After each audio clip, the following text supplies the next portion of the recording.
This is your low bar back squat. It's really going to have an emphasis on your glutes working, okay? And that posterior chain is going to work a lot to hold us tight, especially in that bottom position there, okay?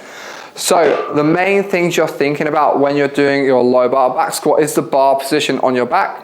Okay, so because it's going to be a little bit lower, your J-hooks might be one below your shoulder height, but you can adjust that accordingly, okay, as we go through the sets and the reps, and you might need to take it up or down. So when you create that shelf, come back here. When you create that shelf with the back, okay, we're going to be down on our rear delts. High bar, we're on the traps. Low bar, we're across the rear delts. So we've got a shelf down here that the bar will sit on. And then when you come into the movement, that's going to mean that our center of gravity is lower down the back. So we're going to have to hinge over more. Our knees aren't going to travel forward. We're going to sit in the back and we won't go quite as low, yeah? So even that, like Lana's so mobile that her knees want to travel, you might not even have any bend forward in the knee at all, okay? So you'll be sat in the back and that weight will help you do so. Okay, grabbing that bar, you're going to grab it so that you are as close as your shoulder mobility allows you. So you might have to do that and adjust it accordingly through the reps, but once you've done a few, you'll know exactly where to put your hands. One foot goes under the bar, pop that head under and wedge yourself in against those rear delts with that shelf that we just talked about, that lower position, and then make sure we bring the other foot into settle, back is tight, stand tall. From here, I settle 1-2. With your low bar back squat, it's quite hard to stand upright, okay? It feels like it's gonna fall off your back and all the pressure is on your wrist. So you might have a forward lean, a slight lean the whole time.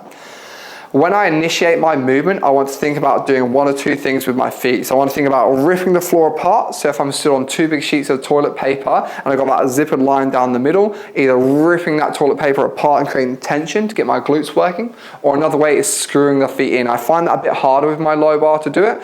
So you can try it if you don't work with this ripping the floor apart too well. But all you're thinking of doing is externally rotating the foot. So we're driving out here and getting our butt cheeks on to do so. All right, that's going to help our glutes work through the movement.